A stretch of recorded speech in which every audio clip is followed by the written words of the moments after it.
Hello, and welcome to this episode of the Skift Meetings podcast, the podcast for curious event professionals. My name is Andrea Doyle, and I am the executive editor of Skift Meetings. In this episode titled Helen Bassett, The Power of a Story, I have the pleasure of chatting with Helen, the Senior Vice President of Live and Events for Dow Jones and the Wall Street Journal. We talk about the details underway for the 6th edition of the Future of Everything Festival.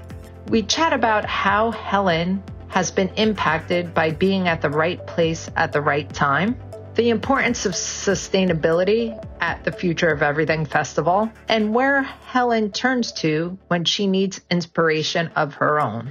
I hope you enjoy listening to this conversation, and I invite you to check out other episodes of the Skift Meetings podcast with tips and insights from today's most influential event professionals. You can find all the episodes on our website or by subscribing to your favorite podcast service.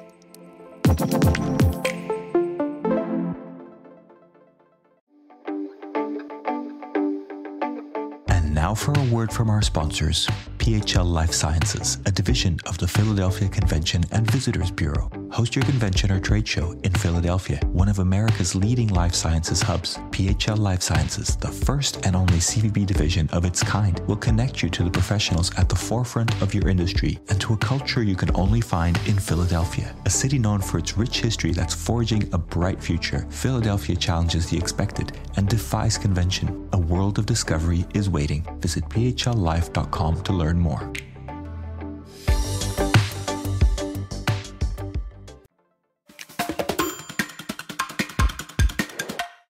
Helen Bassett, I'm the SVP of Live and Events at Dow Jones and the Wall Street Journal.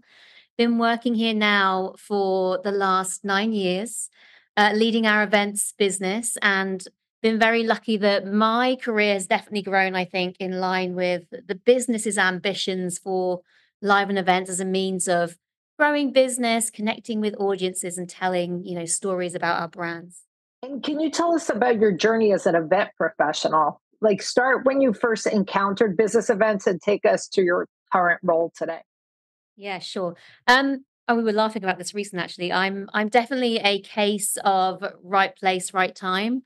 I honestly don't think I even realized there was a business in events when I first started. So lucky really that I managed to find something that I like doing and something that I'm half decent at. And it really started when I joined a radio station back in the UK. And that right place, right time was a connection through a connection through a connection that said, come and interview for this role. And that's honestly where I learned about the value of events in marketing campaigns, in playing a strategic role and connecting with audiences, whether that's, at a trade level or a consumer level. And some hard hitting interview questions there, actually. I think one of my favorite and first interview questions was, what was the first gig that you ever went to? So maybe that was what got me in. But it all started from there. That's really how I found my in, and that's how I started to understand that there was a business there, and this was, a means of connecting with people and telling a brand story. And spent a decent amount of time mostly working in media, and I think that decision was probably more intentional than the coincidental move into events. Having studied journalism at university and always loved a good story, and spent a lot of work experience with magazines and local newspapers and such. So stayed in the media for a fair while before moving to Sydney, where I took a small hiatus from the media industry and started working in more of a consumer-facing brands and not-for-profit with various agencies. And then, fast forward a few years and came to New York to lead the team here at Dow Jones. And that's how I've got here, really. And now the role really goes a little bit further than just creating and imagining experiences, and more toward helping the business understand the strategic role that live events can play. So did you move to New York for the job? I did, Okay. yes. That was another lucky move. So I got to move, to Sydney for a short while, then back to London before coming here. All for the Great work. cities you choose. Yeah, I got some good So ones. can you tell us a bit about the Wall Street Journal's Future of Everything Festival? It started in 2015, isn't that correct? 2018. So yes, and thank you for asking. So actually, next week we're going to be hosting our sixth iteration of the Future of Everything Festival. It's here in New York City. It's 3 days of multiple stages and experiences. And we've hosted everyone or newsmakers, everyone from the likes of the former First Lady of the United States. We had Michelle Obama on stage last year. That was wonderful, as well as showcasing, some innovative companies who were at the earlier stages, I should say, of their businesses. And the genesis of the event really is that we bring together the leading thinkers and change makers to discuss everything from what's next in the way we live, the way we work, and the way we play. And to answer your first question, it was born in 2018. That was the first time that we actually brought the festival to life. And it was the live extension, if you like, of our Future of Everything content and coverage. And before we had the festival, we had a series of events that were more like episodes. They doubled down on specific content areas. And then the idea of the festival truly came around when somebody said, well, what if we just stitched all of these episodes together and created one sort of tentpole moment in New York where we could bring these conversations and these audiences together? So that's how it And started. what is your average attendance? It has varied, but we typically are seeing about 1,000 people come across the 3 days. And then with the virtual, we have a virtual extension as well. That definitely helped to scale in terms of audience, as you can imagine. But in person across those 3 days, yeah, around 1,000 people. And is it all on one stage, or can you explain a little bit about? Yeah, absolutely. Well, I think partly or part of what makes the festival feel like a festival to us at least is that there are multiple experiences happening at the same time. So we have two stages which run concurrently.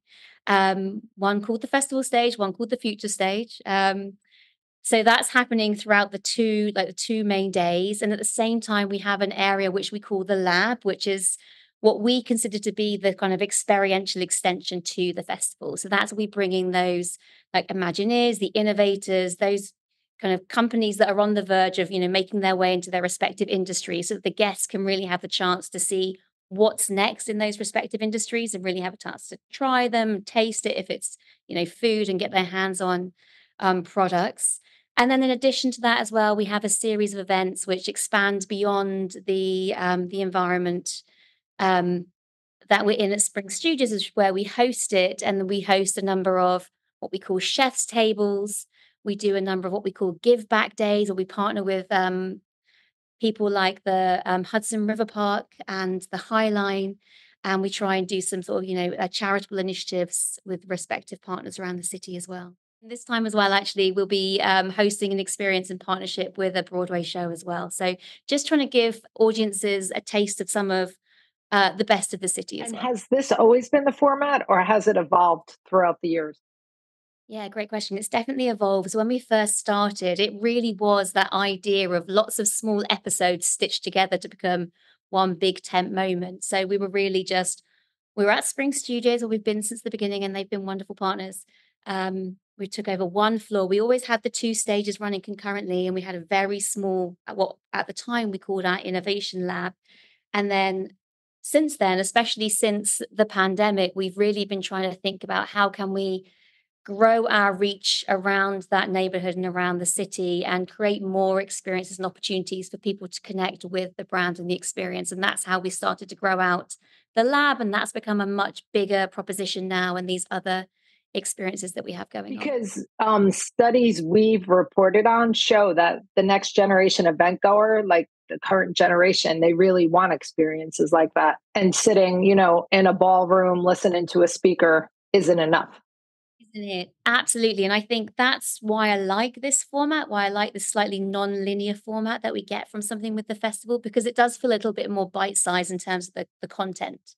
It's very easy for a guest to pop into one stage, pop into another stage, duck downstairs to experience something.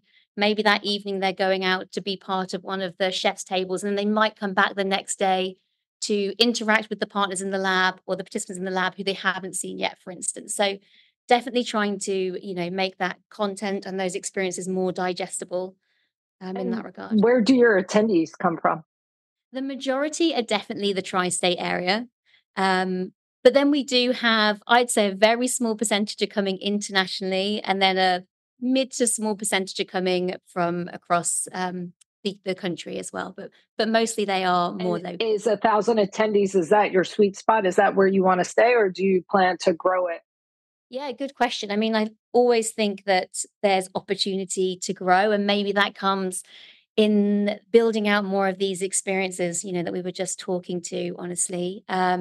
But right now, it feels like a good number, and it means that we can hopefully create and serve up experiences that still feel personable and still feel meaningful and high touch, but also with a little bit of And scale. can you explain a bit about the new Broadway experience? Yeah, of course. So we've for the last couple of years actually, we have got in touch with various Broadway shows to see whether we can integrate that side of New York into the festival. So we've had a couple of performances and this year as well we'll have a performance. We're working with the Outsiders this year. So they'll be on stage, or a couple of character or cast members, I beg your pardon, will be on stage at the festival. They'll be part of an interview, there'll be a performance, and then in the evening, guests have had the chance to access tickets to, go and see that show, which is obviously in its early That sounds days. great. Yeah, And it's lots of fun. sustainability is a big part of the festival, isn't it?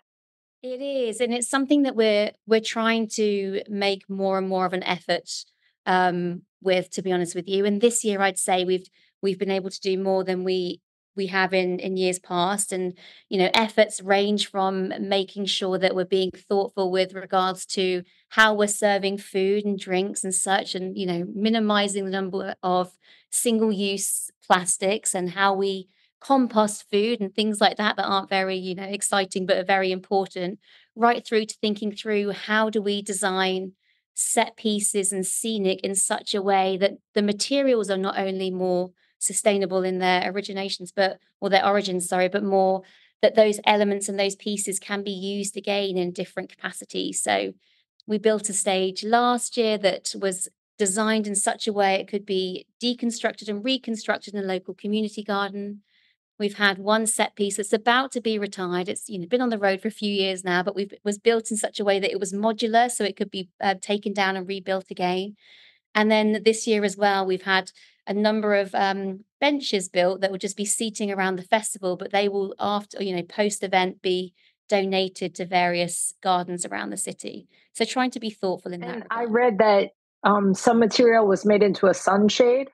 That's right. Yeah. So the set from last year that we used, that's now in a community garden, has become this like veranda. It's very beautiful, and we were pleased that we could do it in such a way. You have to think through everything from how does it make sense on stage at an event, but also how is it weatherproof if you're putting it up in a garden somewhere, in when it could be sun That's or great. snow. What event have you organized that you're most proud of? That's a good question, and it's one that I always find really difficult, to be honest. I I think we're lucky that here at Dow Jones and with the Journal, we have a diverse and exciting portfolio of events that I've been able to work on. And some I've inherited, some I've helped reimagine, some we've helped produce from the ground up. But always tricky to single one out. And honestly, I feel like my answer probably changes every day. So I think I'm gonna do a slight cop out and say the ones that I'm probably most proud of are likely those which have come with the most complex journeys. So, if you were to plan an event for 100 Helens, what would that event look like? Well, thank you for asking. I'd love somebody to do that for me. Um, it would something that takes you away from the day to day. I'd say something with plenty of time outside, something with brilliant and beautiful hospitality, just a little bit of organized fun, and a full briefing, because obviously by my very nature of what I do, I like to know everything that's about to happen. Let's talk about the events industry as a whole. Are there any future trends that Yeah. you're most excited about? Yeah, I think firstly, what's really reassuring, and I wonder, and I hope that you're seeing this as well, is just that events, live experiences, experiential, however you want to, define it, as a means of connecting with audiences and as a means of marketing, feels like it's becoming more and more important again. I mean, going back to what you said earlier about how, the younger audiences coming through are looking for meaningful experiences. I think that's certainly reassuring to see that trend on the rise. I think the a focus on, human connection and personalized experiences. It's something that we've certainly felt on the way out of the pandemic, that feels more and more important. I think that goes back to what we were saying earlier about these experiences that folks are looking for. And then I also think, a, a, a focus on sustainability, and it is reassuring to see that becoming more and more significant and more prevalent in the industry. And I feel like there's obviously a long way to go yet. But it feels like there's a focus and a dedication and small steps are being taken. So I think that's encouraging to see. What is your stance on the current AI evolution? I think it's really interesting, and I think it's something that we're very curious about, and we have a team that's really trying to make sense of how AI can help support us in terms of how we produce these personalized experiences. Um, and, some specific examples of how we're making the most of it is in different forms of, storytelling. So our team recently designed a mixed reality experience, which we called Sustainable Horizons. And the thinking around that is how we can reinvent and reimagine traditional storytelling to underscore how AI is shaping the future of sustainable urban development and the experience, from the narrative to the visuals to the sound beds was all created using AI, obviously with lots of human, sense checking along the way. But that experience was built using AI. So I think, we're trying to use it in a way that's thoughtful and hopefully helps us tell stories in different and interesting ways.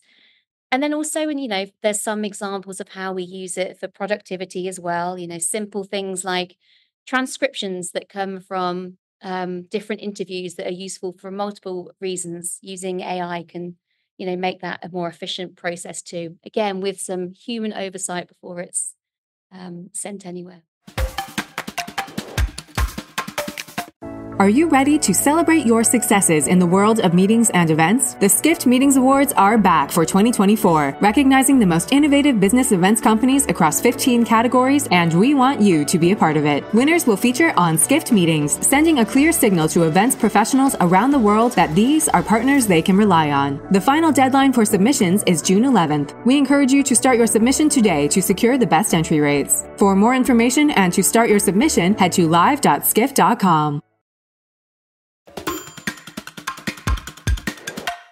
So AI is having an impact on the events industry. Do you see any other factors impacting events?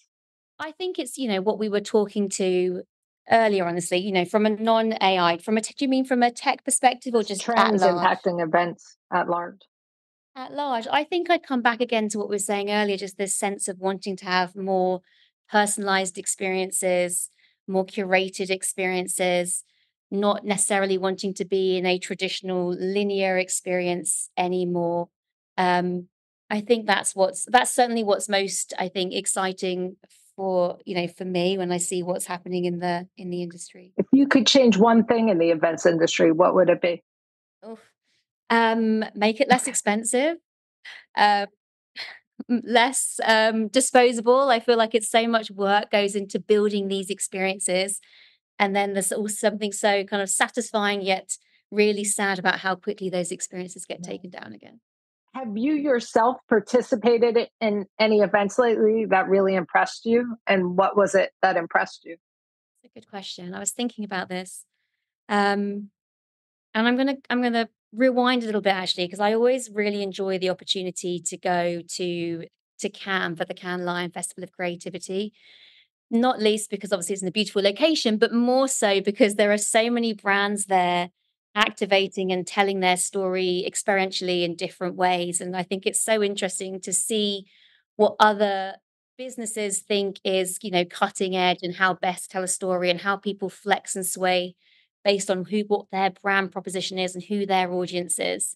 So that's always another sort of industry event that I find very interesting. And how many people are on your team? My direct team, there's Okay. 35. So we're a big team. And how do you build and nurture that team? Yeah, so I think so we're a global team. I'll start there. Like the largest cohort is in, probably unsurprisingly, is in the US, but we also have a team based out of London and a team based out of Hong Kong. And honestly, I think we, as a global team, I think we actually benefited from the pandemic. We used to operate really as regional teams.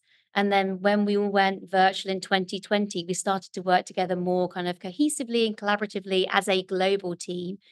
And, lucky really that those habits and those ways of working have stayed. So I think that has certainly enabled us to hopefully nurture the team a little more, give folks different opportunities, make sure we put the right people on the right projects and, introduce new skill sets across the board. And so I guess that's a benefit coming out of the pandemic that, like you said, you work more as a cohesive team. Were there any other learnings for Yeah. you from the pandemic? I mean, yes, many, I think. I think like everybody really, we had to pivot very, very quickly. We had an event that was scheduled to take place. Ironically, it was our health event scheduled to take place not long after we all went into lockdown. And so there was definitely a good amount of innovative thinking and hustle, I'd say, that went behind, bringing that to life in the most effective way possible. So, um, the ability to be agile and nimble in the way we work, I'd say that's definitely an upside to what we've learned from coming through the pandemic. What else? Additionally, just the ability to reach audiences beyond those who are in the room, with you. You can connect audiences in different ways. And while personally, I think that the true value that we learn from that is that the human connection, the being in the room, the shared experience is what makes this business so valuable. That we've learned that you can do that in some regards at a virtual, in a virtual and scalable way was also a good learning for us. And so, and your events, are they hybrid? Like you have a virtual component. We do. I mean, less and less now, to be honest with you, not least because we're just hearing that feedback from our audiences that there is a demand to be back in person, to have that shared experience, to have that connection with that sort of curated audience. But there are a couple of events that we still do in a hybrid capacity. So next week's festival is still one of our hybrid events. And I think partly that one lends itself nicely to it because of because of the non-linear style of that event. Somebody could dip in, listen to a particular interview, and then dip in somewhere, throughout the day without having to commit too much time. And then the other two events that we still have as hybrid offerings are our Global Food Forum, which will take place later in June, and our Tech Live event, which is later in October. So I do have to say, you seem very calm for someone who's having such a big event next week. Is stress a challenge? I try to think of it as pressure rather than Okay. stress. So, and honestly, just benefit tremendously from having a really brilliant team. That team of 35 that I mentioned, that's just my core team. We work with so many people across this business to produce these experiences, and they're all so brilliant at what they do that that makes it a little easier. And we like to touch upon leadership a bit in our podcast. So I was curious, what are the key qualities or skills that have enabled you to be a successful leader? Oh, thank you. Well, I'd start by saying that I'm, naturally quite an optimistic person. So I think that that helps. And I'm also of the opinion that if we're here and we're working hard, then it should also be fun. So I try and think of it through that lens as well.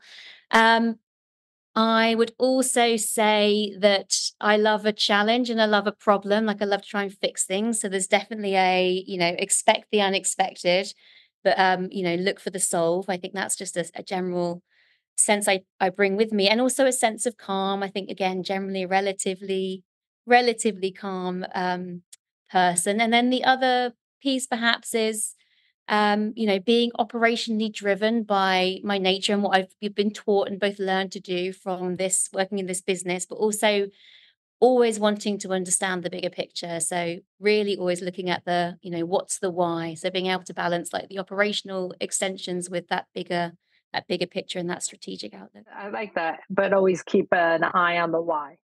Always obsessed with the why. What's the why? And you said expect the unexpected with soul. Expect the unexpected, but always have a soul. Okay. Well, I think that the general spirit of just you expect the unexpected, then it's much easier to come up with a Oh, I soul. like that. Are there any people or organizations that you've learned from or partnered with that have been key in your career?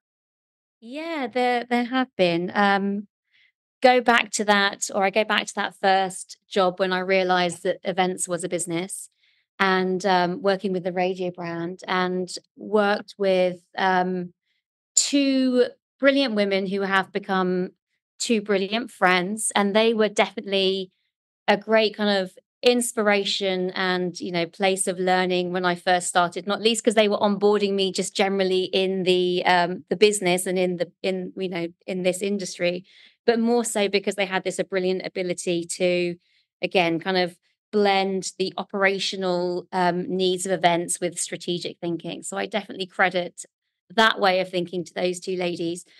And then I'd also say from, a Dow Jones and a Wall Street Journal perspective, I've had the opportunity to work with a lot of brilliant leaders and a lot of brilliant partners. And without naming names, I'd say I've learned everything there from knowing when to disagree, but to commit.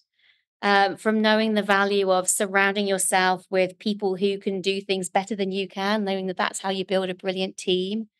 And then also from people who just have this wonderful ability to make the most complex situation feel very, very simple. And then I'd say beyond that, in the industry, some extraordinary partners that we get to work with, both here and in the UK and over in Sydney. And they've definitely taught me a lot, I think, about what it means to be a good leader, how to lead like teams in a really effective way, when to question and why to question, and when to challenge, but then also how to combine, technical thinking with creative thinking. So last year, like you said, you had former First Lady Michelle Obama, you had New York City Mayor Eric Yeah. Adams, executives from companies like Slack and Google. How do you get, such visionaries to be part of the festival? And how do you outdo yourself year after year? With lots of hard work. No, so again, going back to that team. So we have the team that I oversee, and then we work with different partners around the business. So we have close partners in the Wall Street Journal newsroom who are really setting the agenda for the event. They're really thinking through like the big thematic, angles we want to take, what's going to manifest for our audiences, but what also is going to help us, drive content and coverage. And so they're really thinking through that. They're working with my team. My team oversee programming as well. But really that, imagination comes from that team. So they are following what's happening in the respective industries and thinking about who should be next and who's got the leading voice on certain topics. And then others I'd say comes from years of building partnerships with people. Sometimes schedules don't work out and somebody whom we thought would be a great get to have on stage a couple of years ago, maybe it didn't work out because of dates, but they are able to maintain and nurture those relationships. And if the content is still, relevant, then we're lucky if we can get them on stage in years to come. What are you particularly excited about next week's event? Next week, well, we have Elmo, so I think mostly people are excited about Elmo. That's the one that's going to get me some credibility with my children, at least. Like a great diverse program, honestly, and the team have been really thoughtful of thinking like who are the leading voices, and who are like the innovative voices, and we think of it through the lens of, and partly you're coming because you see those big names, but whilst you're there, you're also discovering those new names as well, and that's part of the joy, I think, of this event. Wow. Well, we always wrap our podcasts by asking who should be our next guest on the podcast. So I've recently started working with these two brilliant women that run a company called Liberty and Co. I wonder if you've come across them in the past.